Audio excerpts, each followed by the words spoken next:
Médicos e integrantes da CPI da Covid criticaram o discurso do presidente. Consideraram a fala repleta de dados falsos ou incorretos. Afirmaram que o presidente desperdiçou uma oportunidade de melhorar a imagem do país no exterior.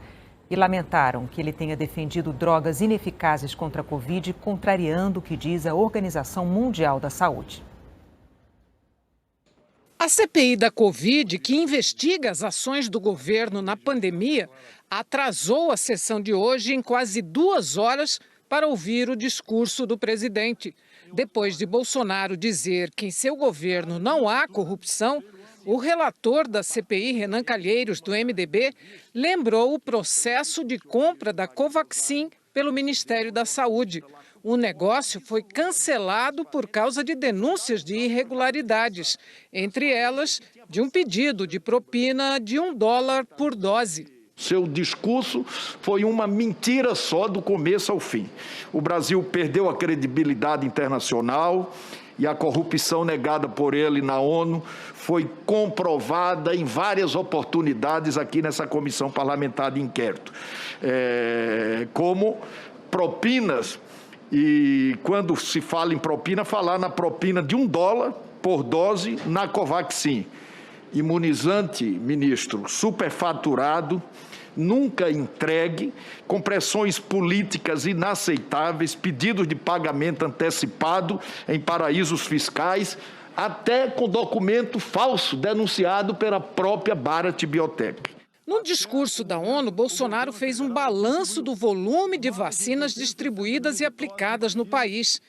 Acertou nos números atuais e disse que apoia a vacinação, mas omitiu que, ao longo da pandemia, deu seguidas declarações contrárias à vacina e rejeitou a urgência na compra, o que atrasou a chegada de imunizantes. Como em dezembro do ano passado, em uma conversa com o filho, o deputado Eduardo Bolsonaro, publicada numa rede social. A pandemia, realmente, ela está chegando ao fim. Os números têm mostrado isso aí.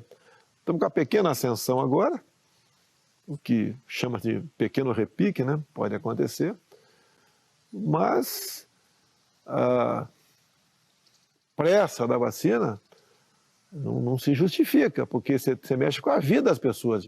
O presidente afirmou que seu governo é contrário ao passaporte sanitário ou a qualquer obrigação relacionada à vacina.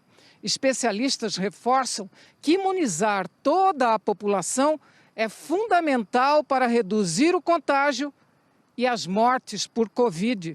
Esse mas sempre posto depois da frase é uma situação inadmissível, inaceitável nesse momento da pandemia e em qualquer outro momento da pandemia. Tudo que aconteceu antes, para desembocar nesse discurso de hoje, ele não se sustenta, porque todo esse processo que a gente viu foi negar, negar e negar.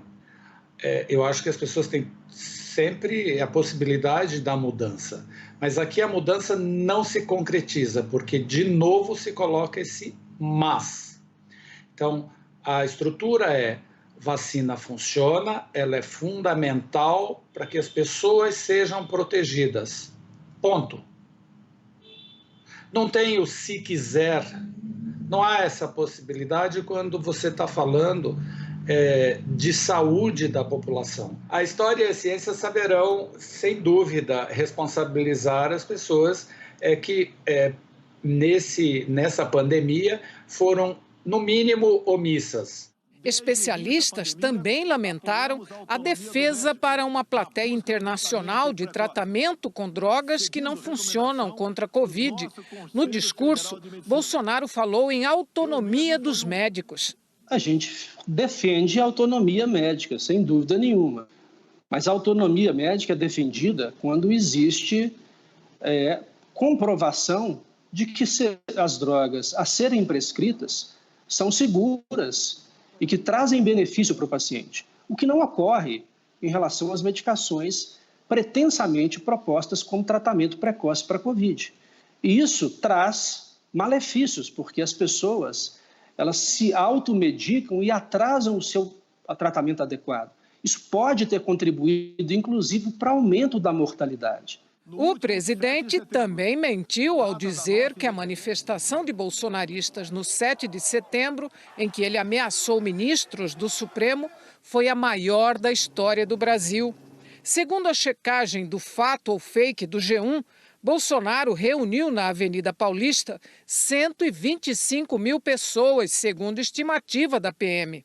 Em 1984, no famoso comício do movimento Diretas Já, 1,5 milhão de pessoas se reuniram no Vale do Anhangabaú para pedir eleições para presidente no Brasil.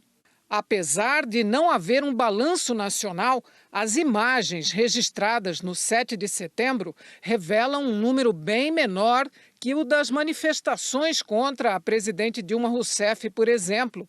Dados públicos disponíveis revelam que o maior ato político já registrado no Brasil foi em março de 2016, quando houve protesto em mais de 300 cidades.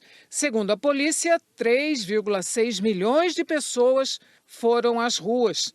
Bolsonaro afirmou que milhões foram às ruas no 7 de setembro, mas, segundo o G1, apenas 7 estados fizeram estimativas de público e o total não ultrapassa os 400 mil manifestantes. Na internet, Luiz Eduardo Ramos, ministro-chefe da Secretaria-Geral da Presidência, elogiou o discurso. Jair Bolsonaro mostrou ao Brasil que o mundo não conhece, defensor da liberdade, do meio ambiente e dos brasileiros. O presidente do Senado, Rodrigo Pacheco, do Democratas, disse que o presidente destacou pontos importantes, mas que discorda de alguns trechos do discurso. Eu considero que o presidente destacou pontos importantes do Brasil, de projetos que nós precisamos fazer para o país, de realizações que nós temos, até porque o país precisa ser apresentado lá fora de uma forma que demonstre as realizações que nós tivemos nos últimos anos, não só desse governo, mas a evolução que nós tivemos enquanto país, mostrando isso para o mundo. Obviamente que há posições do presidente com as quais eu discordo, eu não concordo, mas são convicções dele, já conhecidas de todos. O ex-embaixador brasileiro em Washington, Rubens Barbosa, observou que dos 12 minutos de discurso, o presidente gastou menos de 1 minuto para falar de temas internacionais. Ele está apresentando o novo Brasil segundo a versão dele, a versão religiosa, a versão conservadora. Ele criticou os governos anteriores, dizendo que nós estamos às vésperas do comunismo. Enfim, tudo isso é a versão dele do que ocorre aqui no Brasil. Em termos de política externa, ele mencionou 3, 4 pontos apenas. O resto tudo, política econômica e política interna brasileira.